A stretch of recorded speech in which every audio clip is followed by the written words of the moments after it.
This whole dive into copper bullets has been fascinating for me, and you guys should check it out. Go to barnesbullets.com and have a look at the website and check out these bullets. I'm going to tell you a little bit about what I've found with them. But what they talk about is, like since 1989, they've been engineering the most technologically advanced hunting bullets and ammunition on the planet. And the more I shoot these suckers, the more I tend to believe it. They're manufactured here in the USA. In fact, their facility is down by my dad's ranch in central Utah. And what I've found is they really do create a little bit better penetration. They expand on impact, so the blood trails are quite a bit larger, and they do a little bit more damage, putting that animal down a little, faster. It's a way. In fact, on their website it says produce massive wound channels even in dense, thick-skinned game, and that is true. I found that to be true for sure. Check them out, and check out the episode I did with Barnes. So it's 191 with Mitch Cookson, and he gets into great detail about how these bullets are designed and why they're better. Definitely worth some consideration. Go to barnesbullets.com, have a look for yourself,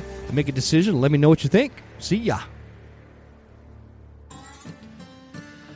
Back a couple months ago, I did an episode with Brandon Maddox, who is the founder and owner of Silencer Central. You should listen to that episode. It's episode 197. I love this company. I love this brand, and I love the American-made product that Silencer Central produces.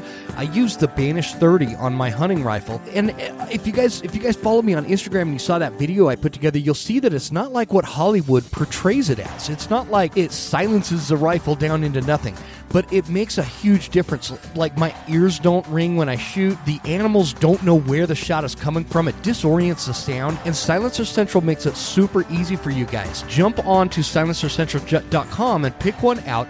You could ship your rifle to them. They'll thread your barrel. They'll ship it back. This is like a 10-day process, and the ATF process is shortened significantly. It's like down to 48 hours or less. It's the best time ever to get a silencer on your weapon, and you should check it out because it really is a game changer. SilencerCentral.com is where you can find them, or you can call 866-891-4494, and they're happy to answer questions. It's crazy. They actually have people that answer their phone. Again, guys, go to SilencerCentral.com. It's one of my favorite sponsors out there. These guys are just absolutely world-class with these world-class products, and I can't recommend putting a silencer on your hunting rifle enough. Save your ears, disorient the sound in case you need another shot. I mean, it's a game changer, folks. Check it out.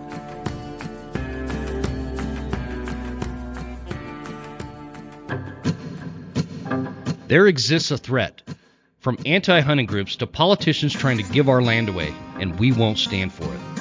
Those vast western landscapes provide the space for our wildlife to thrive, and a place for hunters and anglers to fuel the fire that sparks their soul. In this show, we share our love of hunting, fishing, and conservation. Here, we provide the foundation to meet these threats through passion and the grit of the American outdoorsman. Welcome to the Western Huntsman Podcast.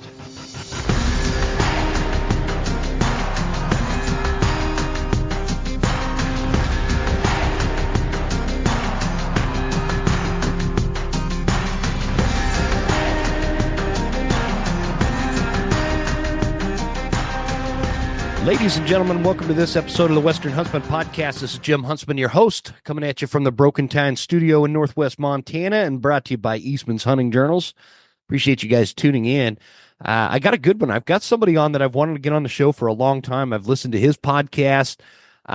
He's not scared to speak his mind. Yeah, he's an authentic guy, and he's clear down in Texas. So, Cable Smith, brother man, welcome to the show, man. Yeah, thanks for having me, Jim. Pleasure to be here. Yeah, I appreciate you being. What is that behind you? Is that one of those fallow deer hides on your chair? Axis deer, Axis. Yeah. See, I'm not up to speed on some of these Texas species you guys got down there. Yeah. So delicious. That's what I hear. Yeah, one day I'll try that out. That'd be actually a hoot. I better turn my everywhere. High fences, free range. I mean, not so much in North Texas where I live, but the hill country, West Texas, they're pretty prolific. What is considered like the hill country? Is that kind of like Austin, Central Texas to San Antonio, basically? Yeah. Oh, gotcha. And kind of encompassing. It's a really big area. Beautiful. Yeah, but man, it is so expensive to find a place in the hill country these days for obvious reasons, but Yeah. it's a really nice part of Texas. I mean, it's like that everywhere, man. Trying to find a place just in like rural Montana is out of control right now. And Hmm. then don't even think about it if you're thinking about like Kalispell or like Bozeman, even Missoula. The house prices are like out of control. But Well, you can thank, California for that. A lot. I yeah, oh mean, yeah, why is everything getting more expensive as far as property values where I live? Lots of Californians moving in, and the hill country is not immune to that either. I mean, yeah, because you can sell your little shack that was built in the 1930s in San Francisco for 1.3 million, and come to Texas and buy essentially a mansion for $700,000-800,000. yeah. Oh, Oh, and absolutely. no state income tax, and a little taste of freedom while you're at it. So Careful, man. Don't sell more Californians on coming to Texas and y'all Montana. stay where you are. We're full. Yeah. One of my favorite, a few years ago, I say a few years ago, this had to be what, 2015-ish or so. I was working for this company that bought me a company truck down in Austin, Texas. And so it was like February. I fly down to Austin to pick up this truck and I'm going to drive it back, and it was crazy because, leaving, I had to go to Spokane, Washington to fly out. We don't have any international airports where I live. And so I go over to Spokane. It's February. It's like, 20 degrees, 3 feet of snow. I'm dressed to the hills to stay warm, and land in Austin. And gosh, I think it was like 83 degrees or something. Oh yeah, And it was the first time I ever had an Uber. I didn't even know what those were because I was looking right. for a taxi, and the guy at the airport's like, no, no, no, get this app and get an Uber. I'm like, what the hell's an Uber, man? And so that was my first experience. He drove me to where my truck was, and I took all the back roads through from Austin all the way up into Amarillo. And I like purposely sidetracked just to see like as much of Texas as I could because I've been to Texas a few times, but never like driven through most of the Uh-huh. state like that. Stayed in some cool little shithole type motels, and I love that kind of stuff. And I saw a lot of cool history just going through Texas in parts that are like not on the main interstate. It was a good time. Yeah. Well, yeah, you saw some different stuff from the hill country to the, out towards Amarillo is just completely flat. Oh, it was crazy, man. You could watch your dog run away for 3 days out there. It Yeah. was nuts. I like it though. I like seeing that different kind of country, and then it's interesting going from that driving up. I think I turned left there in Amarillo and hit New Mexico, and then cut up through Colorado and Wyoming, and anyway, it was just kind of a nostalgic trip through the American West, which I love. Oh yeah. So for anybody that doesn't know, you host a podcast called the Lone Star Outdoor Show. Hmm. It's really good, Well, uh, thank you. and kind of give everybody a little intro of who you are and what you do, and we'll take it from there. Yeah. So been doing this full time for 15 years in November.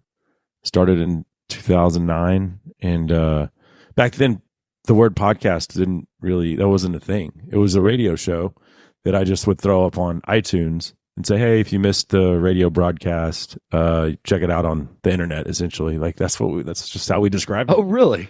Yeah. Huh. And then the word podcast, I think with Joe Rogan and a bunch of others, like became mainstream.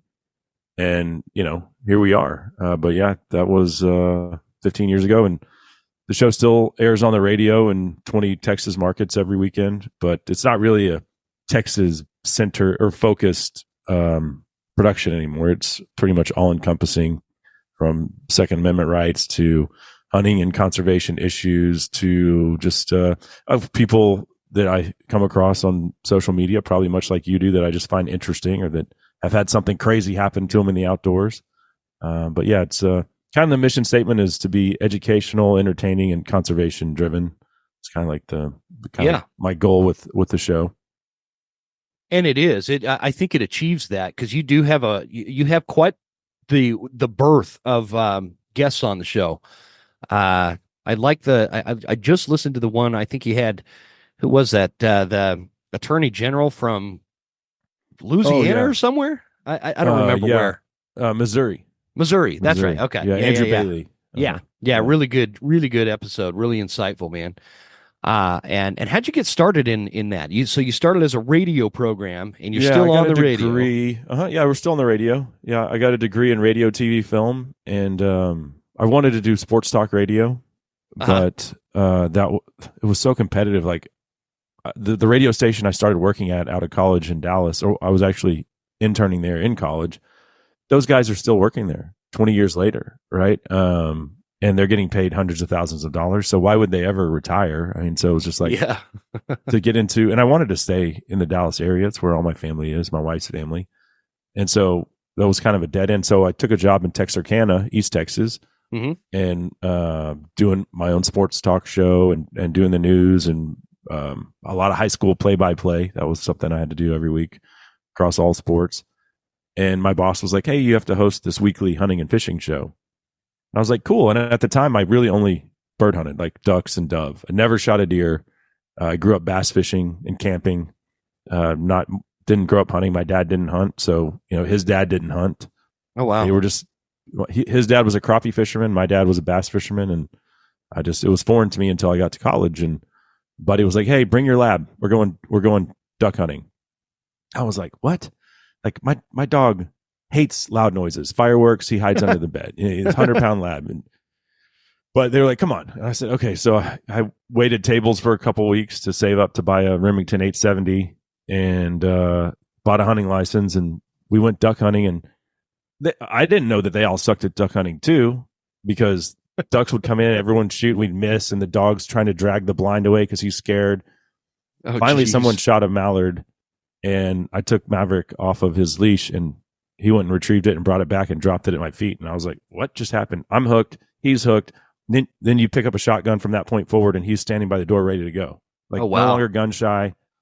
And no kidding. Dog. Yeah. I don't know. I don't know if I would be here. I think I owe a lot to that dog, and just like what was in his blood told him that he needed to do this. And once he loved it, I was like, well, cool. This is something awesome we can do together.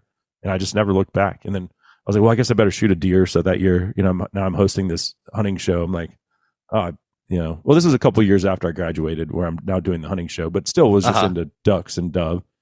And I was like, I better go shoot a deer. So shot my first deer. Didn't know what I was doing. I was sitting in a blind on a buddy's place.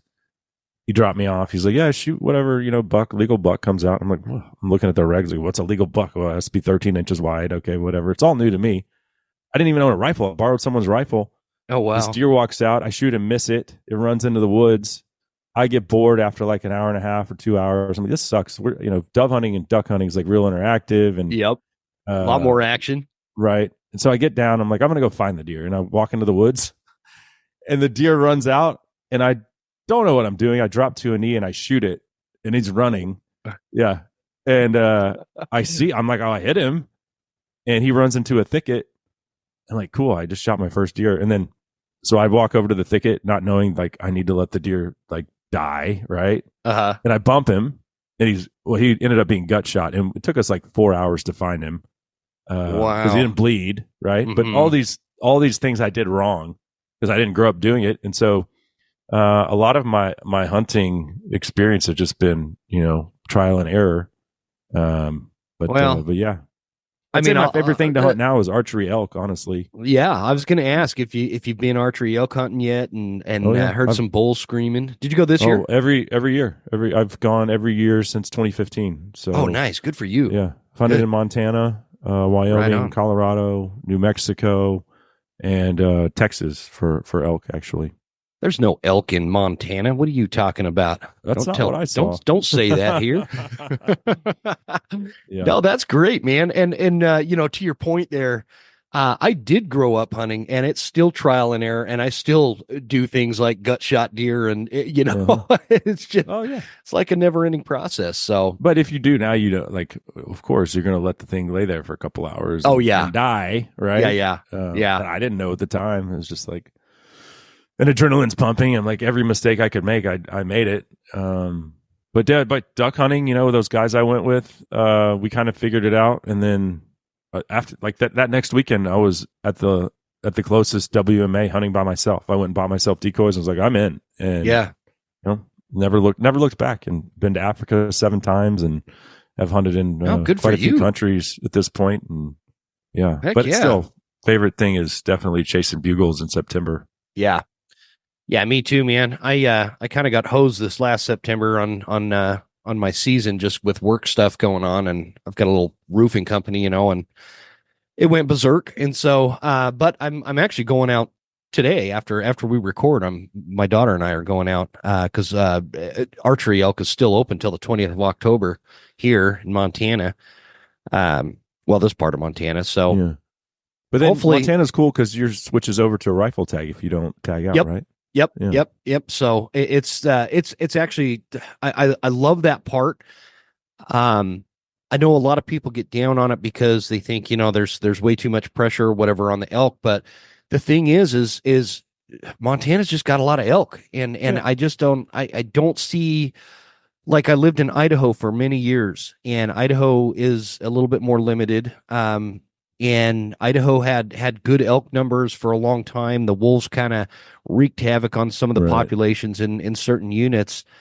But the management, I don't know, the management system that they use in Montana with these extended seasons. I mean, yeah, I've got, I don't know, almost 8 weeks for archery for elk, and then 5 or 6 weeks for rifle, and then there's a muzzleloader season, and there's shoulder seasons. There's all sorts of stuff that you could do that give you a lot of opportunity, and so I really enjoy that part.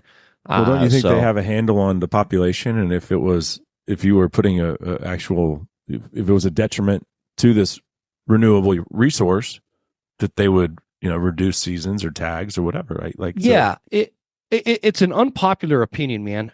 I think that the fish and game agencies in both Idaho and Montana have the wildlife's best interest at heart, and they do work towards having those healthy populations. And a lot of people, that's either, especially in Idaho, the two, when somebody comes out of a season, doesn't notch a tag, the two things that they blame it on is the Idaho Fish and Game or wolves. And that's okay. Everybody, we all get emotional about what happens, but I think that they do a pretty good job for the most part. Mhm. Is it perfect? No. But I guess what I'm getting at is when I compare, I'm in the woods a lot. I sit on my back deck and hear elk bugling, right? And so I live amongst the wildlife. I'm not in, downtown Missoula or something. And so when I'm comparing it to the amount of game that I saw in Idaho versus Montana, I see a heck of a lot more elk in Montana than I do in Idaho. And I even hunted. I had an Idaho tag. In fact, I missed a really nice bull in Idaho on like the 14th, man. And it happens. Yeah, it was a heartbreaker. I think about all the arrows that I've let fly at bulls, and I've been unsuccessful more times than successful. I mean, oh yeah, me too, totally, yeah, absolutely. I've killed 3, 2 in New Mexico, 1 in Colorado, all on public land. Yeah, and then I've wounded 2 and missed 3. Yeah, I mean, and I had a really good like a streak of like 2 out of 3 years, or 3 out of 4 years, and then like the last. Well, now I've killed 4. I killed 1 in Texas this year, but yeah, I went about 4 years without. Went to Montana, struck out, saw lots of elk. Same situation in Wyoming. Went back to New Mexico 2 years. So yeah, I went like on a 4-year drought, and I was pissed. So this year I rifle hunted them during the rut in Texas, and the freezer's full. Oh man, that would be a ball. I would love to do that. I've always wanted to hunt elk during the rut with a rifle. I mean, it'd be insane. Yeah. But they're still rutting here pretty good right now. They were bugling last night. I could hear them, and I don't hunt around the house here because this is all private property. But 5 minutes up the road, I'm in national forest, and it's the same elk. They're just coming down at night onto the private and screaming their heads off. So I know they're rutting still, and it's October 9th. And so yeah, anybody looking for a rut report in Northwest Montana, they are bugling their heads off right now. So anyway, yeah, man, if you ever get a hankering to come to Northwest Montana and hunt elk with me, let me know. Come on up. Absolutely. I'm always building my points up, and basically everywhere except Arizona, because you have to buy the tag. It's like $350 just to get your point. And yeah. I could go on a guided hunt for by the time I'm, and who knows, my knees might be blown out by the time I'm 65 and Right. draw a Arizona elk tag, right? So I know. I did it I like 2 gave up years. on And I was Arizona. like, screw this. Yeah. I gave up on Arizona. I felt like I'd just be chasing points my whole life and never actually, Exactly. get the unit I want. I actually feel bad. My buddy lives down there, and actually he was on the show just recently. But they, it's crazy that he lives in such great elk country, but he can't even, as a resident, get a tag every year. Right. And I don't know. I wouldn't be able to live somewhere like that. Yeah. So Well, and as a Texan, and I don't know, maybe your buddy does this too, but I'm always, rotating every year. Like, all right, where can I burn my points this year? yeah, Right. So that I can go elk hunting every year and try to build them back up. And now at this point, I have a bunch of mule deer points that I need to start burning because oh I yeah, got 7 or 8 in 3 or 4 different states. Same with pronghorn. oh So nice, probably good time for to you. start spending some of those. Yeah, yeah, that's awesome. I only build points in a couple of states, man. When I lived in Idaho, I built points in Montana, and then I built points in Wyoming. And other than that, I one of the best things I did was before I left Idaho, I bought that Idaho lifetime license, Oh yeah. and so I can just go to Idaho as a non-resident and buy an over-the-counter tag like I was a resident. I still pay the non-resident fee, Yeah. but I mean, it's literally walk into Walmart and get you an elk tag. Oh, that's and awesome. and I love that, and so I've always got that, and I live right on the border, so like tonight I can go up and just pick a side and hunt either Idaho or Mont. Actually, I can't do that. Idaho's closed now, but that's what I was doing. There's like this drainage, and one side is Montana and the other side is Idaho, and I'd bugle, and whatever side gave me a response, that's where I'd dive into. Oh yeah. So, I hunted Wyoming a couple years ago. We were right on the Colorado border. oh, were you? And we met. Actually called in 2 dudes, and one of them had a Colorado tag and one had a Wyoming tag, and they were doing the same thing. It was like, Oh, nice.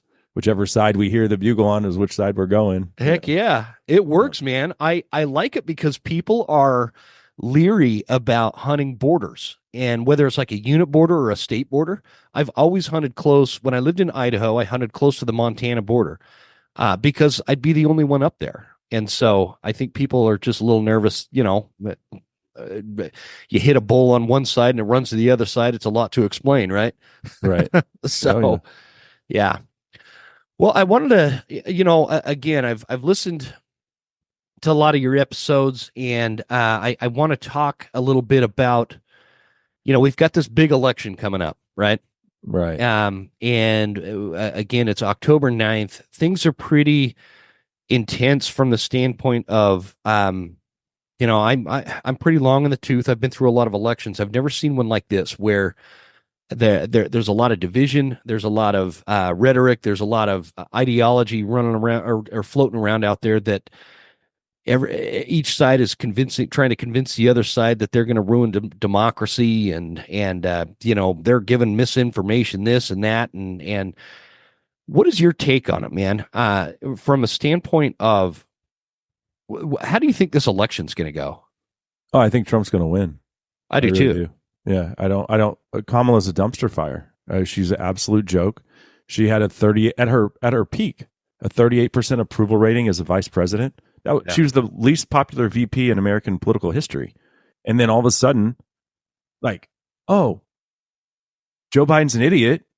Like and I'm not saying he always has been. I don't agree with his politics, but he wasn't a stupid human being. But when he was elected, his mental acuity was on the decline. We all knew that. And then it took 4 years for the Democrats to be like, oh, Joe's not all there. No kidding, you morons. We've been watching it in real time like for 4 years. Of course, we know he's a moron. Yeah. He belongs in an old folks home. And that makes sense because he's 82 years old or whatever it is. Like, so now they have this problem because nobody liked Kamala when she was given the VP nod, right? Nobody liked her then. She didn't make it out of the Iowa caucus. Not one vote. So that tells you how unpopular she was there. And then I am going to say, like, well, she was a black woman. So that's why they gave it to her. Like it was a complete DEI DEI hire. Yeah, it's crazy. And you can say, okay, well, you're being a racist. No, I'm not. I'm saying that's what they did. They're like, we need, number one, person has to be African American. Number two, it needs to be a woman because we are the party of DEI. Okay. Yeah. Well, fast forward to today. Where did that get you?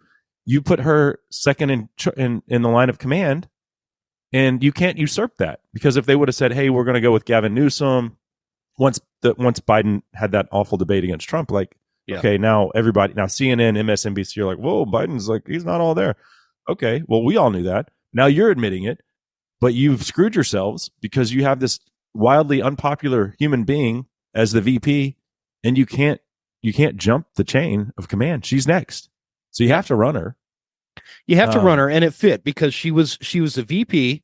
She is the DEI hire, and right. From that racist standpoint, dude, it doesn't matter what anybody on the right says. We're all going to get called racist no matter what. Already anyway. I can have Fruit Loops for breakfast, and that makes me racist. I'm so sick of hearing the racist thing. That's the problem with society. Both sides. Yeah. Oh yeah. Go ahead. They just like that's their crutch. Like, we don't like your politics. Okay. Well, what don't you like about them? You're a racist. Yeah. Really? What did I say that was racist? You're a sexist. You're a racist. You're a homophobe. You're a this. Right. You're a that. No. How about we just talk about the difference between big government versus small government? The importance of like the Second Amendment and the First Amendment for that matter that you want to get rid of at this point. And I just don't understand how we went from both sides made fun of Kamala Harris. Almost equally. We all made fun of Kamala Harris because she's so inarticulate and she's so everything she says is a freaking disastrous word salad of nothingness, and it makes no sense to anybody. She's clearly an idiot. I have this political podcast I do with my elk hunting buddy. It's called Justified Pursuit, and we have this segment we do almost every week. It's called Kamala's Corner, and it's just we play clips of her latest word salad. Like, oh man, so I gotta check that one out. Yeah. I mean, seriously, have you ever heard anybody use so many words and say absolutely nothing? No, and she's so full of shit. It's What is your policy on the economy, Kamala?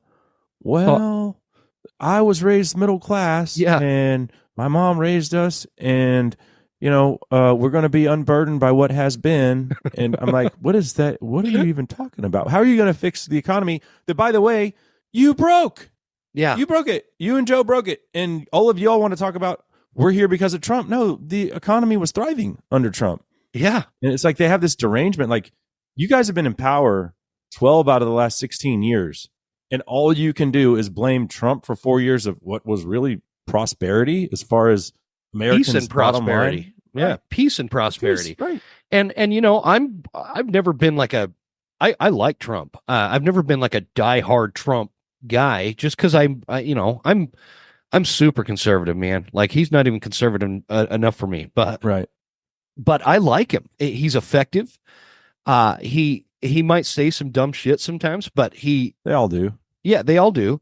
Not nearly as dumb as Kamala Harris when she opens her big mouth about, how on day one I'm going to do this. I'm sorry, day one was like 3.5 years ago, lady. I don't know what you're talking about. And she's talking interestingly on The View or whatever that was the other day, where she's like, well, on day one, this is going to happen, that's going to happen, and then they're like, well, what would you change over the last 4 years from what President Biden did? And she's like, oh, I can't think of anything.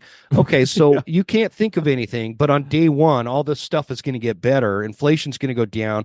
Gas prices are going to become affordable. You're going to stop the invasion at the southern border, which, by the way, they just arrested an Afghan ISIS terrorist that had a plot for Election Day as a terrorist attack, and we're supposed to just believe you that something. I'm sorry, the proof is in the pudding. We already know what Trump does, and she's kind of an unknown, other than she just backs Biden's bad policy, and we're all broker because of it. So, and less safe. So anyway. Unless you were born yesterday, you're very well aware of the fact that a lot of companies spend a lot of money on marketing and advertising and just their overly proudness of, if that's a word, their name recognition. This is not the case with Hoffman Boots, guys. Don't go drop $500 on a good pair of boots when you can go to hoffmanboots.com And check out the Hoffman Explorers. They start at $370. I could save you 10% off of that by using promo code Huntsman10. Guys, I've been traipsing through the mountains of the western United States for almost a decade in these boots. They're totally waterproof. There's no break-in period. They're every bit as good as those high-dollar boots out there that you see for a lot less. So don't waste your money on the other stuff. These boots have everything you need for a lot less, and I wouldn't steer you in the wrong direction. I wouldn't recommend them if I don't use them myself and don't absolutely love them. Check it out at hoffmanboots.com. Promo code is Huntsman10. Some of the point to this discussion, for those of you listening, I know I'm well aware this is a hunting podcast, and a lot of people don't like to discuss the political aspect of how politics bumps into the hunting community and how we manage our wildlife and conservation efforts and how we react to the anti-hunting movement. Those of you in Colorado need to be well aware and awake to the Proposition 127 that is going on and is on the ballot for this November. All these things that we are up against as hunters, getting rid of black bear seasons in Washington, getting rid of mountain lion hunting in Colorado, and all the propagated information that is fed to the general public is not being countered by the hunting community. And all of this anti-hunting stuff comes from the left. You don't have this coming from the right. And so that's why this is important. And I just want to I want to get your take as to the importance that we have in this time. Because I don't remember what the statistic is, but the data was showing that a very small margin of hunters actually get to the polls and vote. How do we change that? Yeah, there's over 10 million hunters, and we know this because of license sales, right? So you can track, obviously, and you can do it by state, break it down by state. Over 10 million hunters don't vote, aren't even registered to vote. 10 million votes, that's the election's over if we all show up. It's a landslide if all hunters. And I think fundamentally, conservatives are live and let live, even though the other side says that, but they're not. They say that, and then the first thing they do when you don't agree with them is go back to, you're a racist, you're a bigot, you're in a MAGA cult. What are you talking about? I'm in a cult. I was a conservative before Trump, and I'll be one after Trump. It has nothing. It's just I just don't agree with your policy and the way that you want to take this country. But yeah, if we all get out there and vote, there's no way we can lose. I mean, there's really not. The numbers just especially in the swing states, Pennsylvania, North Carolina, Arizona. Yeah, you guys listening, we have a big audience in Arizona. There's a lot of elk hunters in Arizona, and we really do need you guys to get out there and register. And I think Arizona, it might be too late to register at this point. I can't remember what that cutoff date was. Anyway, I'll look that up later. But so here's a question though: if you call yourself a hunter, how do you vote that way? How do you vote left? I don't understand, because, like you said, all of the anti-hunting legislation comes from that side. All the anti-gun legislation comes from that side. Well, what is the fundamental funding component of our wildlife model? It's Pittman-Robertson dollars, by and large. Yeah. Where does that come from? It comes from guns and ammunition sales. Yep. So you're voting against the funding mechanism for conservation. How do you suss that out internally? So, two things. You vote for the party that wants to encroach on your hunting rights by closing seasons, by saying, oh, we can't trap, it's inhumane, can't hunt predators because it hurts our feelings. Okay. Yeah. And then you vote against the funding component by voting against the Second Amendment. And people have to understand the thing that funds Pittman-Robertson, yes, it's bows and arrows and fishing rods and reels, but it's 9mm bullets and .223 bullets that from people that shoot and don't even target hunt. shooters. Yeah, exactly. Those are the two most popular cartridges in America: 9mm .223. Right? Oh, that's much better. Those aren't hunting cartridges. Yeah, exactly. But they're, that's again going back to your voting against the Second Amendment and an encroachment on gun ownership. And Kamala's on record as saying she had an interview with Lester Holt, and it's not a brand new interview, but he said, are you in favor of gun buybacks? And she said, yes, I'm in favor. And he goes, are they mandatory? And she goes, yes. And he goes, how mandatory? She goes, oh, they're mandatory. Like, okay, election over, in my opinion. Like, bye. I don't know ideologically how you can. Well, everybody has different value sets, and I think I can answer one of the questions you were kind of asking there and implying, and it's in something that you said. We don't want to hunt predators because it hurts our feelings, and Right. feelings have a lot to do with this. And so if you go back, like I remember my family at Thanksgiving when I was a kid, they'd get in these half-hearted debates about Republican versus Democrat and these things. This was back when, as Democrats and Republicans had differences in how to get to a certain place, we all wanted to go to the same place, right? Yeah. And that Democrat Party has been hijacked. And so it's the proof is in the pudding, man. Let's say if you take JFK and try to run him, hell, not even that. If you take Bill Clinton and try to run him in today's climate, he wouldn't even get the nomination. He's not left wing enough. No, he's a conservative. So the Republican Party in 1993, he was a total conservative. But if you ran him today, the Democrat Party wouldn't give him the time of day because the Democrat Party has been hijacked. The what makes a difference here, I get tongue-tied because I get so vamped up about it, man. But at the end of the day, these extreme leftists that hijack the normal Democrat Party have a different objective and destination as to what they see, value set, ideology, government, overreach, all that kind of stuff. At the end of the day, it's way different than what the rest of America sees. And I think, I'll either be proven right or wrong on November 5th of this year. I think people are really starting to wake up to that fact that it's not the Democrat Party of 1980. If you compare that, I feel like Ronald Reagan, if he ran today, he would be a shoo-in candidate. Our party has not changed that much. Their party has. They've gone extreme. They want to cut our kids' freaking genitals off. They want to take away your parental right to even know whether or not your daughter is getting an abortion. And that's like the talking point of the day. We're on the brink of World War III. Inflation is through the roof. Nobody can afford gases. The taxes I pay for my day job, my company, are absolutely astronomically out of this world and should be freaking criminal. If there's a natural disaster, they're going to use that money to help you. Oh yeah. If I lived in Ukraine or Lebanon or whatever, you take all those factors, all these issues that we have, 25 million people across our border illegally that they're are the getting, ones that got all that money, by the way. They're getting the money, they're getting the housing, they're getting the free cell phones, all this shit. And then the talking point of the day that Kamala Harris always wants to talk about is freaking abortion. I'm tired of hearing about abortion.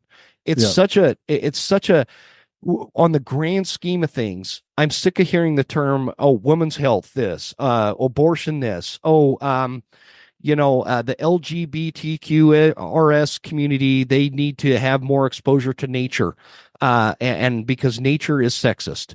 And it's like, what are you freaking people talking about? We're about to get nuked.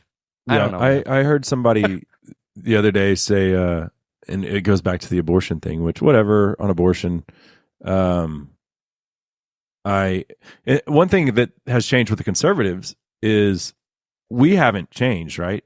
Yeah. What we believe, but we've made concessions we've had to, they keep beating us up, kicking us in the nuts, left, right, every political cycle. It's the same thing. And so we have made concessions and we've become more moderate than we used to be.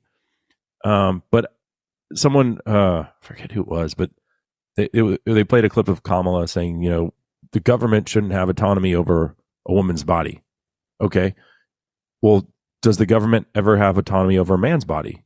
And people will be like, no. Well, yes, it's called the draft. They do, actually. Yeah. Right? Yep. It is called the draft. Send us off to war. We could die. Right? Well, and it's also like there is a law that says that I can't go murder my neighbor because I didn't like how loud his muffler was on his truck or something dumb, I can't go murder that. That's telling me what I can do and can't do with my body. Like my body, if it wants to go murder the neighbor. Right. I mean, to me, it's just a dumb. comparison, and it's a like I heard that interview that you're talking about. I heard bits and clips of it. Why are we talking about abortion and tampons when people can't afford to live?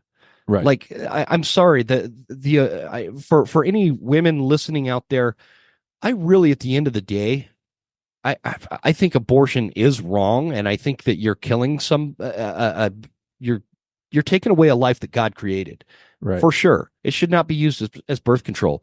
Do I think if you get raped or incest or something like that, that abortion should be an option? Sure, but using it as birth control, like, grow up. I'm Like, with you. let's stop. That's kind of my opinion on the whole deal. Like, grow up. Let's quit arguing about freaking abortion when we have 25 million people illegally in our country, all military age males, and nuclear weapons on the brink of going off, and two different wars going off, and inflation, and people can't afford groceries. We're talking about freaking abortion. About the people that scream about abortion is usually they have purple hair. You don't know what gender they are, and what man wants to breed with that person anyway? Yeah, like, who the hell's knocking them up? You're not having a kid anyway. Why are you screaming about it? Yeah, no, it's crazy, man. No one's getting in bed with you freak. It's just so not a pragmatic argument to have right now. It's just not, and I can't.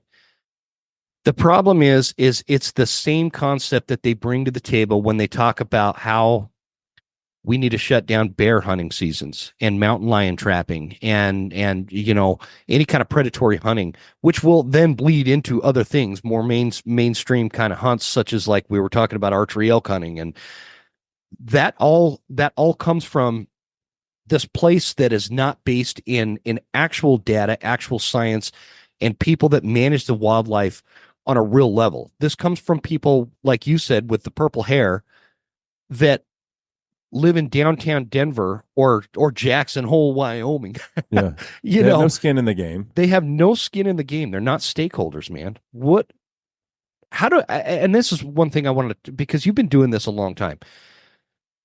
Like, from a messaging standpoint, how do we combat that emotional rhetoric that comes from things like, and we've talked about this on my show a bunch. Okay, some old lady is sitting on her couch at night and some PETA ad comes on, or some ad funded by, the Humane Society of the United States, talking about how, black bears in California are endangered, even though they're not. Some old lady hears that and she wants to stop that hunting because that sounds brutal and evil, and that just go get your meat from the grocery store. And she funds that. She pulls out her credit card and donates to that association. Then they have a bigger war chest to take to the legislature and the lobbying and all the things that happen that take away our hunting rights. How do we combat that to the non-hunter? Yeah, so that lady's lost. I mean, very seldomly do you change that person's opinion, because they're not going to listen to facts, right? They don't care about the science. Yeah. But the people that are in the middle of the road, and I have a buddy that's from Texas that moved to Denver, and I was talking to him. I was like, dude, Justin, you have to vote no on Prop 127. He's like, but aren't mountain lions like endangered? I'm like, no, bro, they're not. There's 4,000 estimated mountain lions in Colorado. Hunters kill less than 400 a year. That's 10% of the population. And their annual recruitment is, 20, 30%. So, like, here's the math. And I think that's like what you have to, the approach you have to take with someone is like, well, if you're willing to talk about this, then let me show you the actual facts and take your emotions out of the equation. Whatever you've heard from your inner circle of confidants or friends or whatever, they're wrong. Yeah. Like, so I think it's just like that's the problem with society is we've become so tribal, left and right. Like, how do you get someone that's more on the left to be like, oh, okay, well, here's a good one. The guy that just killed that cougar with a shovel that was trying to attack his husky. Like, if the cougar is close enough for you to kill it with a shovel, the cougar's too close. And people are like, oh, he should have just shoot it off. I'm like, he killed it with a shovel. Obviously, it didn't want to be shooed off, right? Yeah. That's going to happen more and more. And I think we can point to California as like, exhibit A as to how not to do wildlife management, because especially predator. Early 90s, they banned mountain lion. They protected mountain lions. Mm-hmm. California kills as many mountain lions as any state. It's just government paid trappers and hunters now that do all the killing.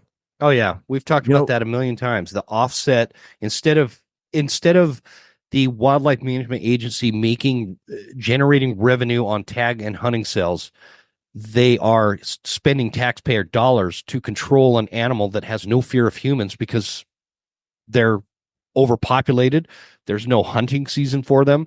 They have no reason to fear humans other than the government funded trappers and hunters. And yeah, I think it yeah. was like 1993 they banned hunting for mountain lion in California. And then you look at, I think it was 2011 or 12, because I remember doing an interview with a California houndsman, and they banned black bear and bobcat hunting with hounds. Yeah. Right? They're never getting that back. Never getting that back. Okay, well, now you've got more bears coming in to, human conflict situations because there's more bears. Yep. Like hounds, and that's the other thing. Hounds are an incredible tool because the hounds don't kill the bear or the bobcat or the cougar. Now, not so much with bobcats, but with a bear or a cougar, you put it up a tree, you now can age and sex that animal. Yep. Like very, very, I've killed a mountain lion in Colorado, and we caught like 4 different females before we got the right one. And every time the guy would climb up the tree and like get within, I thought was way too close to a mountain lion, but he didn't seem to care.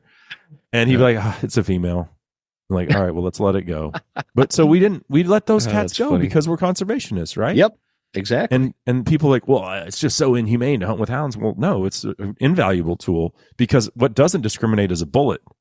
Once the bullet doesn't know if that's a male or a female, like if the cat's a couple hundred yards away and you shoot it, you don't know what you're shooting, but you can damn sure tell when you're looking at when it's stuck in a tree. And that's the kind of actual data that like you were saying, it's so difficult to explain that to the non-hunter that might be on the fence because in some anti-hunting individual, whatever activist can jump on Twitter and in 2 sentences make some emotional appeal as to why using hounds is wrong, right? But the response and the rebuttal to that is much more complicated. And that's where we as like a hunting community, we run into this problem where how do we make that person understand that, look, like North Idaho is a great example. There are areas that have like 3-4 bears per square mile in North Idaho. And they're able to use hounds. They're able, in fact, I'm going on a bear hunt again with my buddy Kevin Estella. He's coming back from North Carolina here in actually next week. Holy cow, that's coming up quick. I have a bait site in North Idaho because if anybody that's driven through the jungle of North Idaho understands it's too canopied, it's too old growth forest. You can't just sit there and like spot and stalk all day and hope to see a bear. It's not going to happen. Mm-hmm. It's too thick. And so the only way to get these bears and mountain lions in North Idaho is by use of hounds or bait sites. Right. And you can't, I don't think you can bait mountain lion, but same thing in like Maine. They've been trying to cancel baiting in Maine for a long time. They've keep, thwarting that attack on their rights. But dude, like the boreal forest, and I've hunted in Alberta, baited bear hunt. Yep. You would never see a bear. That's a lot like Northwest Montana and North Idaho right there. Never see one. Yeah. No. There's no opportunity really for spot and stalk in those thick, dense forests. Like so how do you manage the bear population? Well, with bait and with hounds. Yep. Bait and hounds. Man, I was over my cousin Andrew was picking up his elk from the taxidermist yesterday over in Coeur d'Alene, Idaho, and I met him over there just to see it. I had some time to kill or whatever. This kid, 12, 13 years old, something, man, he got a monster bear. I wish I would have gotten his name so I can give him a little shout out. With hounds. They were using hounds, and he got just an absolute tank of a boar, especially for like North Idaho standards, great bear. It was a great bear. Anyway, if you're listening and you know who you are, congrats on that bear. That was awesome. So, but you know what I think part of the problem is, and congrats to that kid on his bear. But I think our messaging for so long has been and continues to be sometimes, especially on social media, is wrong. So, okay, we know that hounds are a great management tool to have. But when you respond to the blue-haired Karen and you say, or maybe so Karen's probably not going to listen anyway, but someone on the fence, and you say, well, screw you, I love my hounds, my family's 5th generation houndsman. Well, that doesn't educate them, and usually it's even more aggressive than that. Some of these comments that the hunting community throws back, and I understand, like, you're passionate about defending your way of life, and I get it. You're angry and you're pissed when people attack it. But if you actually just said, well, let's talk about how we use hounds as a management tool, okay, maybe they're more receptive at that point to hearing what you have to say. Yeah, the approach. I think you're right. We do get kind of emotionally wrapped up in defending it. And honestly, if it wasn't for the extreme left and these animal rights activists that have value sets that are not based in reality, we wouldn't have to defend our way of life.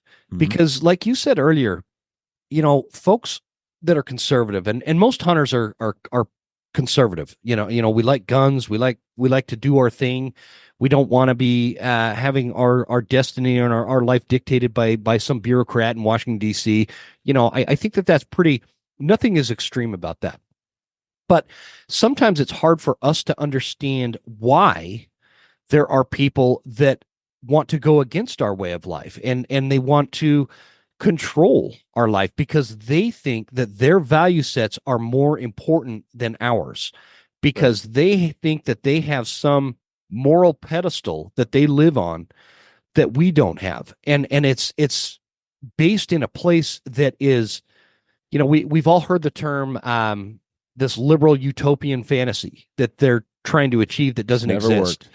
It's the same thing in the hunting space. When you're an animal rights activist, and maybe even you're like a hostile extreme vegan, and you think everybody needs to have a plant-based diet. I'm going to plagiarize your term, blue-haired Karen, because I really like that.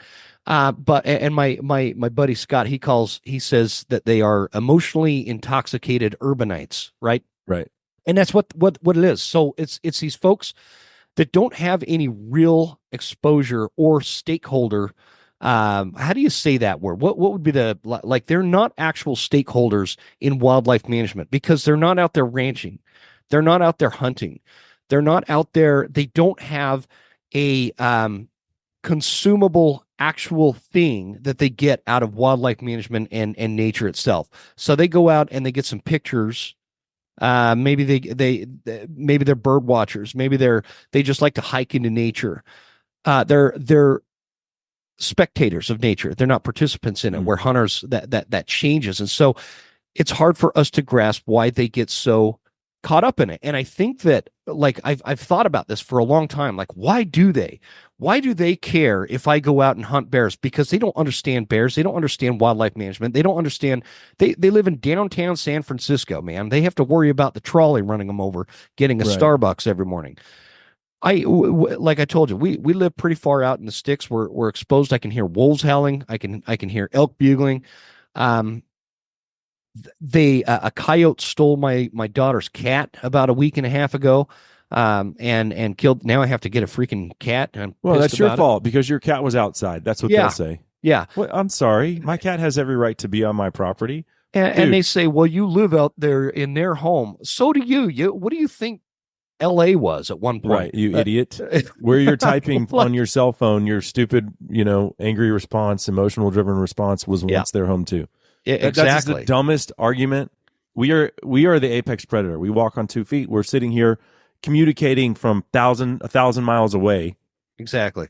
With modern technology, we are the ones that dictate, not the wildlife. Yeah. And it's our job to be responsible and manage wildlife so that they thrive, but we also can take from that resource. And it's necessary because, and this is why, going back to this administration, like Deb Haaland, Secretary of the Interior, horrible for hunting.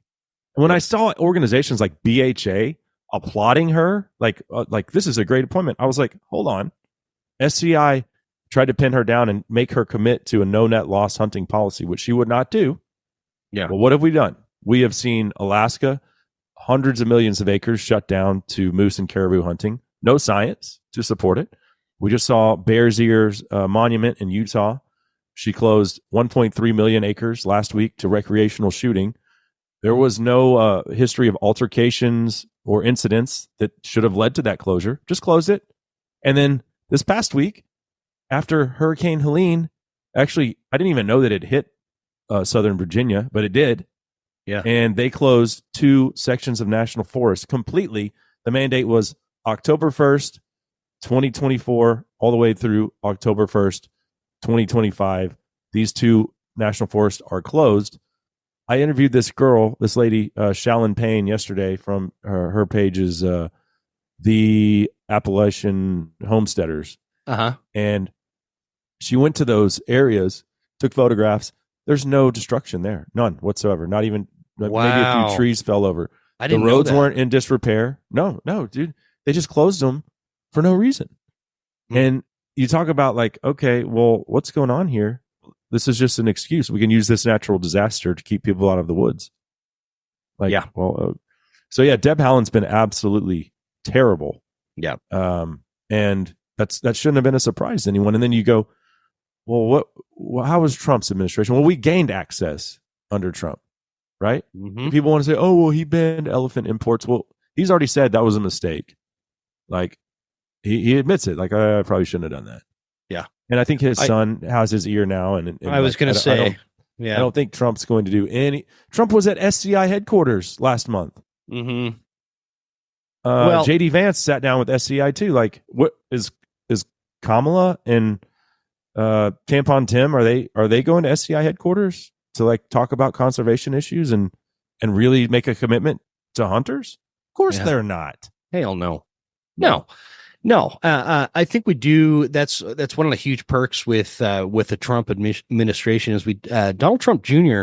is a conservationist. He's a big time hunter, and he does have his dad's ear with that because I've always had back. This was before things got a little more awry than they are now, but I've always had kind of a problem with both parties in a lot of ways because the Democrats want to take away your guns and the Republicans want to take away our public land, and there's just never seems to be this fine balance that we have. I just don't have those concerns with another Trump administration, and I didn't see it last time. They're right now in Montana. We've got this Tim Sheehy versus John Tester Senate race going on, and man, I can't wait for it to be over. I get more freaking junk mail over this. It's like the most expensive Senate race in the history of the United States right now because it'll flip the Senate, and so. And I thought about I was going to reach out and try to get Tim Sheehy on, but then I'd have to get John Tester on. I feel like I'd have to, I don't necessarily need to. But the problem is, man, I cannot get somebody like that on my show and with a straight face tell them that I don't have this biased thing in my mind where like I can't. I will. There was a time where I would have, for the right guy, I would have voted for a Democrat. That's gone. I won't vote for a party that supports castrating children. I won't vote for a party that wants to take away gun rights or parental rights or expand the Department of Education or the IRS. 80,000 new freaking IRS. I don't know if anybody can tell, but I have a disdain for the IRS for a long time and for multiple reasons. But anyway. So I can't get somebody on there like that and act like I'm just trying to give them a platform. And so I haven't gotten either one of those two on the show, but I don't know. There's still time. Ted What do you Cruz think? on multiple times, and I'm hoping to get him on again. He's in a really tight race with Democrat Colin Allred, I think is his name. And I will not invite Colin Allred on my show because I don't want to, and I'm not going to. But I did come to a disagreement with Ted last time he was on, and he, much like Mike Lee in Utah, and the Republicans do have work to do on public land ideology, right? They do. And so I just was like, well, Ted, I just don't agree with you on the public land thing, and because he thinks the state should get control of the public lands within their state borders. And they want to do that out of order. Like you have to change the state constitution before you transfer public land to state ownership. Otherwise, it is no longer public land. And so, anyway. Well, and you know what? I'm okay if they transfer it to the state, but there needs to be in that amendment like, okay, the state can't sell this, Yeah. right? It has to maintain its They have previous functionality. If the state wants to run it, fine. I mean, dude, I have a lot more trust in the Texas state government than I do the federal government. I'll tell you that. Oh, I do too. 100%. I do too. And my opinion of it is, it's not perfect as it is right now. And there's a lot of leftism kind of infiltrating the National Forest Service and whatnot. And I worry about Preservation that. over conservation. Yeah, is the main preservation thing. over conservation. That absolutely, and I agree with that. I think my biggest thing right now is, most states have a mandate in their state constitution that state-owned land has to generate revenue for things such as public school districts and things like that. So that's a major problem. You can't just transfer it to the state ownership because it would fall under that mandate, and it's very difficult to get rid of that mandate. And so the second side to that is, of all the federal government functions, that the inefficiencies, the lobbyists, the scams, the backroom deals, all the things that, the legislature's being linked up with these pharmaceutical companies, and everybody giving us this moral argument that vaccines for COVID are going to stop the spread and they're totally Right. safe.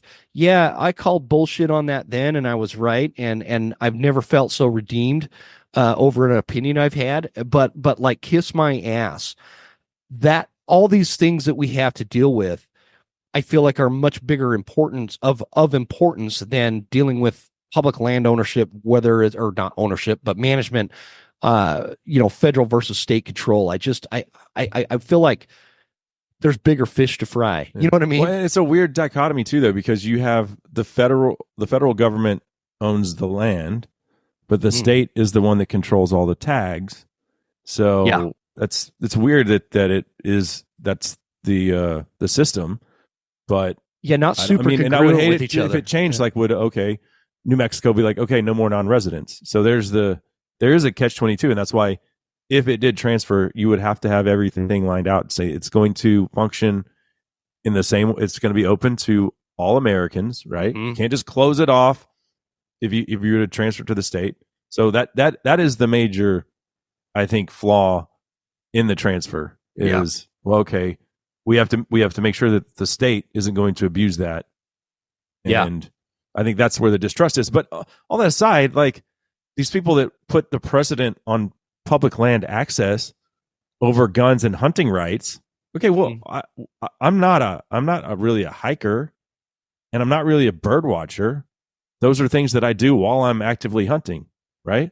Yep. But I don't need your public land if you're telling me I can't drive to New Mexico and go grouse hunting in October, or I don't have the ability to draw an elk tag. Like, what do I need it for? Because for me, public land is to go hunting and fishing on, right? Mm-hmm. Okay, yeah, camping's cool too. I grew up camping in New Mexico. That's great. But, like, if you're a hunter, what do you want to do with public lands? You want to go hunting on it. Mm-hmm. And if you take my gun away, well, okay, it's like putting the cart before the horse. I don't need the public lands if I don't have the ability to hunt on it. Or if you do away with hunting seasons, well, if you do great, away, that's cool. Now I've got all these elk on this public land that you're telling me I don't have the ability to draw a tag for. well, the thing is, without the conservation efforts of hunters, I had a guy. He's since passed away, but he was one of my favorite guests I've ever had. His name is Dr. Valerius Geist, and he's world renowned wildlife biologist.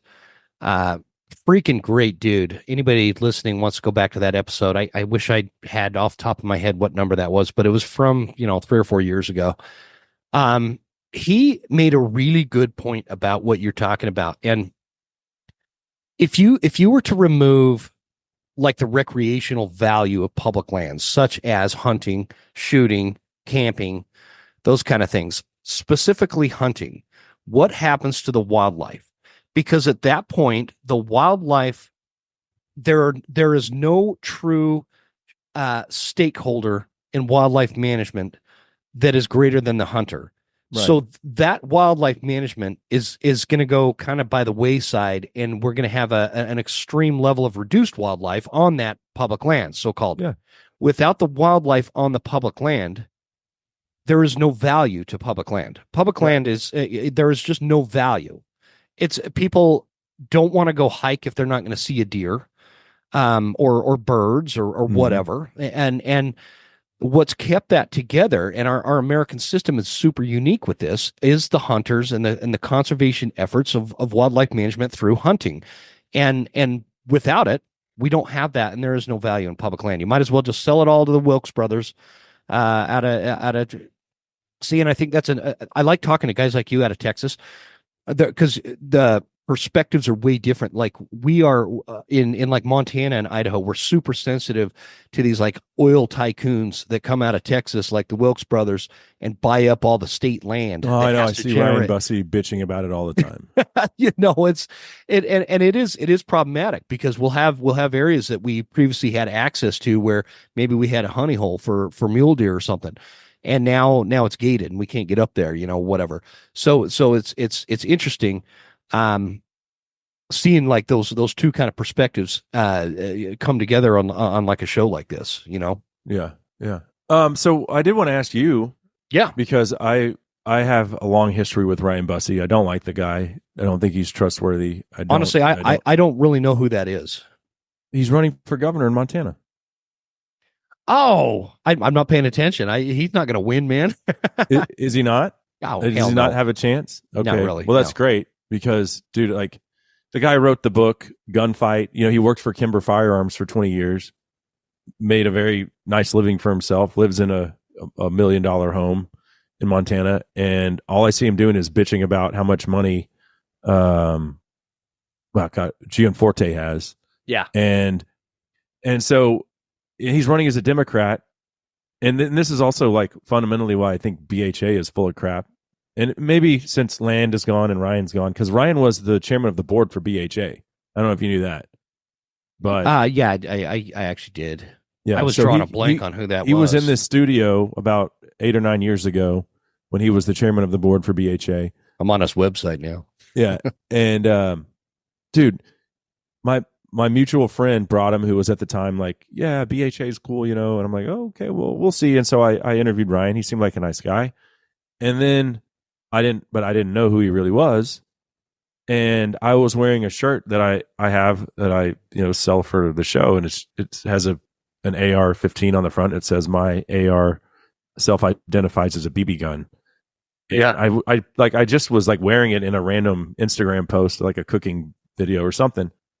And he screenshot it and sent it to our mutual friend. He's like, "What's up with your boy in Texas wearing this shirt?" Oh, jeez. Like, what is this dude's problem with this shirt? Oh yeah, dead serious. Wow. Yeah. And that's when I was like, wait a second, this guy has a problem with ARs? Well, yeah. So then 5 years later, he writes that book, Gunfight, and he calls the firearm industry responsible for radicalizing and racializing America. Oh, geez. Yeah. See, that's an individual that is very disconnected with actual Montanans. And that's why he doesn't have a prayer. Well, he's always posting pictures, and it's always like at some bar, and he's like, it's like a brew fest thing, and we're taking them. His motto is, "We're taking Montana back." And like, we're turning Montana Democrat is your version of taking Montana back. Yeah, taking it back to what? It's just, and you call yourself a hunter and a conservationist, and you're the biggest, gun grabbing douchebag on the planet. Yeah. Like, give me a break. Yeah. See, I haven't even been really paying attention because when you're here in Montana, the talk of the town is Trump versus Harris and Sheehy versus Tester. Those are the two big to me, things. like, so he really doesn't have a chance. Like, I don't know. I don't think he's got a prayer. I haven't looked at the so polls. Happy to hear that. Yeah, no, he's not going. I mean, honestly, if that was like it would be all over the place. It would be, everybody would be talking about it. The talk here, it looks like Sheehy is starting to pull ahead of Tester. And so that's good if Trump wins, because that's going to give Trump, a friendly Senate majority. Mm-hmm. That's tough to beat a longtime incumbent like that. It is. And honestly, I it's not like I dislike Tester from a standpoint, like, I don't think he's an extreme liberal, right? But no, he's more on the moderate side. He does side with Biden, and he does support Kamala Harris, and will be that some of those deciding factors on some major legislation that could be, super impactful for the future of America. And I just, I think the biggest thing I wanted to get out of the show, I don't often get super in the weeds with politics very often, but I think it's important. I think we need to quite a bit more because the consequences are the ideology, this whole argument of diversity is our strength that we hear from the left. That's bullshit. Right. Diversity, I understand that they're trying to paint that as this pretty, race thing, but that's the problem with that is it's not race based. That's Right. not what they're talking about. Diversity in ideology is not our strength.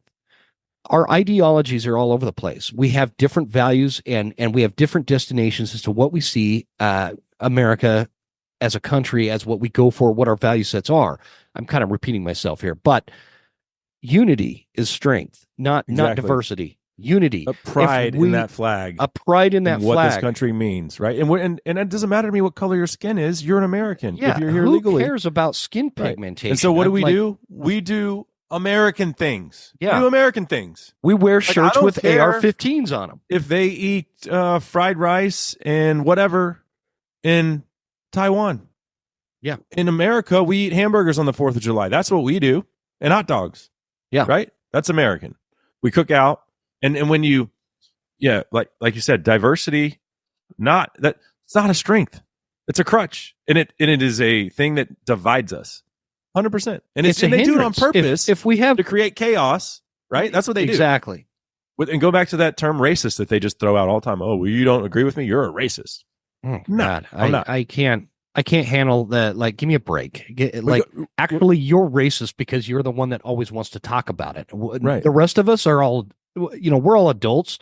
Isn't we don't give a shit. that Obama was like, when we saw all of this, like, I used to walk into a 7-Eleven, see a black guy, never thought twice about it. Head nod. Hey, what's up, man?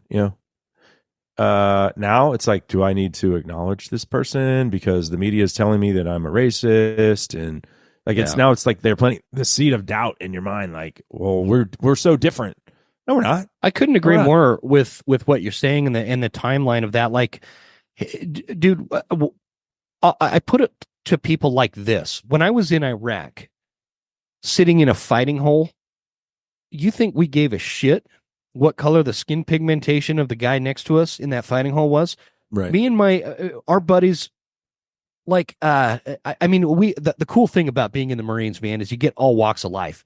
I had this black dude that was a total, he thought he was Chris Ledoux. He's from Atlanta, Georgia.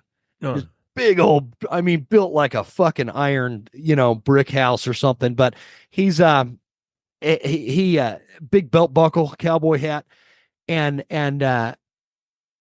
that guy was my friend, just like my Mexican buddy that grew up in Compton in LA. And he was my buddy, like this dude that was like super cultured, if you will, grew up in New York City. Friends with the guy from Alabama that none of us could understand because his accent was so thick. We're all together in this thing and we're all laughing and joking about just watching Blazing Saddles, and that was unity. That was unity. We'd give each other a hard time. They had the jokes. We had the jokes. We were all like grown-ups. At the end of the day, what we cared about was each other and seeing that we all come out of somewhere like Iraq together and that nobody gets left behind. And then, years go by, we get this guy named Obama who's got these extreme leftist beliefs that is so likable. Everybody just, he's like the kind of guy you feel like you just want to have a beer with him, but he's so left and so racially, I don't know, what's the word for that? Motivated, I guess. Yeah. Like it's always this thing they want to talk about, and all of a sudden the country feels like we're all a bunch of racists, and like I'm supposed to have like white guilt all of a sudden. I don't understand. I would have thought it would have been the opposite. Like, we had an African American president, and race relations like were seemingly pretty good at the time. Yeah, right. Yeah, I thought so. I didn't. Now it wasn't a thing. We've slammed it in reverse to the degree that that's all everyone talks about. And exactly. It's like we've gone back to the civil rights movement, and it doesn't make any sense. But I did want to say, going back to like if you call yourself a hunter, I want to give one example, and it goes right back to Prop 127 in Colorado. So do you know who's behind that? Like actually behind that? I don't know. I just Governor read. Polis. Yeah. Governor Polis is far left. He's married to a dude. Mm-hmm. His husband is the one that's pulling the strings behind that. That makes sense. His husband. His husband is behind the wolf reintroduction into Colorado too. Yes. So yeah. Same thing. So right? Then you're aware of that. Yeah. Same thing. Yeah. He's the one that is behind this movement in Colorado. He's an extreme animal rights activist, and this is why Colorado's been such a mess. It feels like that guy's been the governor for like my whole adult life or something. When is that guy up? I don't know. But he'll Colorado's a mess. Colorado's a mess, and that is why. But that's why voting matters, because voting matters. You put Polis in power, and now you've watched your hunting rights erode, and now to the point where they're potentially going to ban mountain lion hunting, like without any science. Colorado Parks and Wildlife has a PowerPoint out there from their carnivore program leader that shows how effective it is, that it's a valuable tool. Like, and that's the other thing I sent to that buddy in Denver. It was like, look at this PowerPoint from the people that are paid to manage your wildlife. Mm-hmm. Oh, but wait, if you were to, and I've called when the wolf reintroduction thing was going on, I called CPW and was like, hey, who can I get an interview with? I want to get your department's opinion on wolf reintroduction. And you know what they said? We're not allowed to comment on it. Yeah, right. They can't talk about it because their opinion would have been, don't do it. Yeah. But Polis is like, oh, nope, can't comment on potential ballot initiatives. So yeah, that's weird that the agency that controls the wildlife and manages the wildlife and was educated and trained to do just that can't have an opinion on the thing that they're supposed to be managing. This is why government needs to be reduced, man. Like, that's how dumb they are. The people that are vested, they have vested careers in this thing called wildlife management, are silenced so that they don't influence people that don't know jack shit about the repercussions of wolf reintroduction into the state that has the healthiest, greatest elk population in the lower 48. I was so sad when the relocated wolves got relocated and the alpha male died. Did you know that? Oh yeah, they're getting wiped out by the mountain lions. Well, no, they imported the pack from Oregon because smartly Idaho, Wyoming, and Montana were like, we're not giving you wolves, Colorado, because we know what happens next. So F off. We're not going to help you shoot yourself in the foot. Oregon was like, pick us. We'll give you wolves. Yep. So Oregon sent them wolves. That pack was known to prey on livestock. They get to Colorado within weeks, they're killing livestock. So now CPW has rounded up that entire pack, trapped them. The alpha male died when they moved him. Mm-hmm. Yeah, this happened like a month ago. He died. And the remaining, I think there's 3 wolves left in the pack. They don't have a place for them. They're in a sanctuary right now. Oh, wow. I didn't know that. See, I did read, I knew one of the reports was like within 30 days of those wolves being released into Colorado, one of them was killed by a mountain lion. Right. Which the irony of that, with Proposition 127 and whatnot, going on right now, is just is pretty laughable. But yeah, I didn't know that. I didn't know that. But you're exactly right, man. And that's the thing is we have to get away from this ballot box biology, from the that comes out of these leftists. They go in and they're like, oh, what would be great, because we are sitting in a downtown Denver Starbucks having a double chocolate mochaccino, whatever the hell those things are called. Let's have wolves, even though we have no actual skin in the game. We don't run livestock. We don't hunt. We don't live in the foothills. We don't live in the mountains. We just like to go to Aspen and ski, and maybe it'd be cool if we heard a wolf at night howl. You'll never see one. You'll never see one. Yeah. I live amongst the wolves, and I am in the woods all the time. And do you know how many wolves I've seen this year? And what are the most wolf-heavy populated? None. I've not seen. I've heard them. I hear them howl. But I don't actually, you don't see them. Right. So it's not, they think that it's a fucking zoo. It's just, this is not the nature of like mature decision making. I just it's mind boggling, man. Anyway, I've kept I you a had to long go to time. British Columbia to kill my wolf because Yeah. going back to what you said about the odds of seeing one, like even on like a guided wolf hunt in Idaho, they were like 20% that you'll see a wolf on the hunt, like a week long hunt. 20%. Mm-hmm. I was like, well, that's stupid. I want to get a wolf. Like that's the goal, right? So I went on a trapline trip in British Columbia where success was like 85%. Oh, nice. Got a wolf, got 3 lynx, got a wolverine, a fisher, a bunch of pine martens, and it was one of the best hunting adventures I've ever been on. Absolutely. Spent a whole week on a snowmobile with these brothers and learned a ton about trapping, and yeah, amazing. That's amazing. Yeah, good for you, man. That sounds like a ball. I'd like to do that. I've tried a lot to hunt wolves, man. And because again, they're all over me in North Idaho and Northwest Montana here.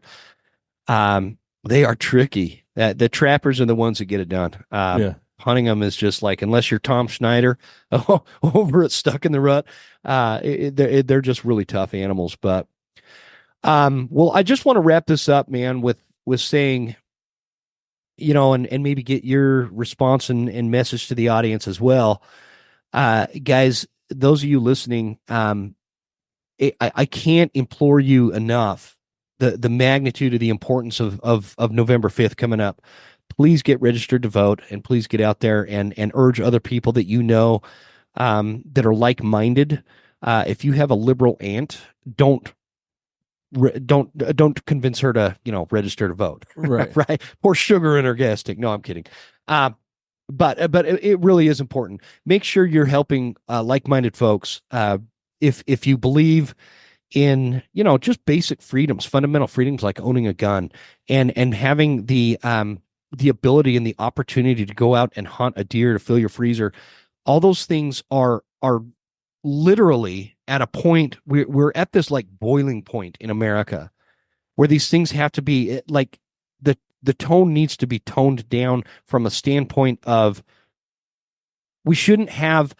Let me put it this way. I have a hard time articulating this because I don't want to come across wrong, but voting for the president of the United States was never meant to be this important in our individual lives. Mm-hmm. It should almost be a thing. Well, I like this guy. He likes that guy. He won. Okay, whatever. Inconsequential for the most part is how that should be. I think it was like that up until Obama. Yeah. I think it was. Really it was just kind of, the ideology has gotten so far to the left on the one side that so much is at stake now, where it wasn't like that 30 years ago. It wasn't like that. There's been a few consequential elections, such as, in 1860, when Abraham Lincoln was elected. That was a surprise to the populace, and B, very, very controversial and divisive. And we ended up in a civil war. Not necessarily because Lincoln was elected. That was just the straw that broke the camel's back. Outside of that, elections just were inconsequential, but the federal government has gotten so big and the left has gone so far to the left that now it's like our future is at stake. And so you need to be registered, and you need to encourage others that are like-minded to get out there and register and make sure you get out there and vote. How do you want to round that out, buddy? I'll say this. You're way more articulate than I am. There's this organization I'm been working with called Vote for America. It's vote, the number 4, America.org. And you can actually, they have a link page on their website. If you're not registered to vote in your state, just go to their webpage, click on your state. It'll redirect you on how to get registered to vote. And their message isn't right here. Their message isn't like, you got to, ours is very clear. Like, we want you to vote conservative, but theirs as an NGO is just get out and vote. But they know who their fan base is, who they're really getting to get to the polls. But yeah, it's voteforamerica.org. And the underlying message is, like you were just saying, take a friend that didn't vote in the last election. Like, there's no excuse. 10 million hunters don't vote. That's apathy will get us killed. Yep. Toxic Our way apathy of life will go away. It might not be today, tomorrow, 10 years, but like, my son's 11. And that's what that's the reason why I'm so passionate about this is I want my son to be able to go in his 20s, 30s to Colorado and hunt mountain lions if he wants to. Yep. And that's why this election is, it's kind of redundant. We always say, it's the most important election of your lifetime. No, this one really is. It really is. Freedom is on the ballot. Mm-hmm. Yep. So freedom and like Cable said, there is literally no excuse. If you don't vote and you're like-minded and you're a hunter and you want to have an opinion, like, to me, you don't have any credibility. I'm sorry. Mm-hmm. Don't, like, I just don't, I hate to sound harsh, but I just don't really have any respect for you if you don't go voice your opinion in the ballot box this year. It's so critical. So, guys, for those of you listening, I'm going to have this voteforamerica.org link in the show notes. If you're not registered and you click on this and you like screenshot you registering to vote and send it to me on like Instagram or send it in like the DM. You don't need to screenshot that and post it all over the place, but so keep it either in the slide into my DMs with it, or send me a screenshot picture that confirms you just registered to vote at jim@thewesternhuntsman.com. And I get a few people that do that at least. I'll come up with some kind of giveaway. I'll come up with some kind of drawing, and like I will try to take care of everybody as best I can. But I mean, I've got lots of hunting gear I can give away. I'm just coming up with this on the spot, so that's how important it is to me. So go ahead and register to vote. Screenshot the confirmation that you did that and send it to me at jim@thewesternhuntsman.com, and I'll put you into a drawing for some gear.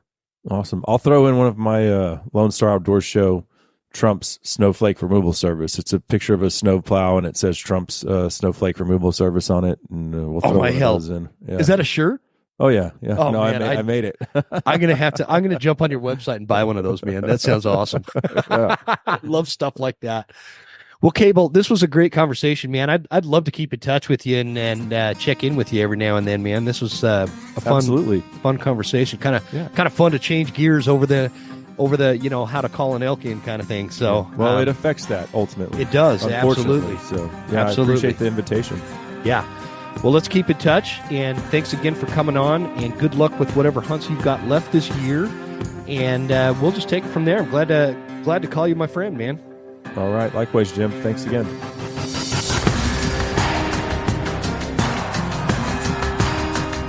You made it. That's the end of the episode. Thank you so much for tuning in. Please make sure you're following us on Instagram @TheWesternHuntsman and write us a good review at Apple Podcasts. Thanks, guys. See you next time. Stay Western, and I'll see you on the mountain.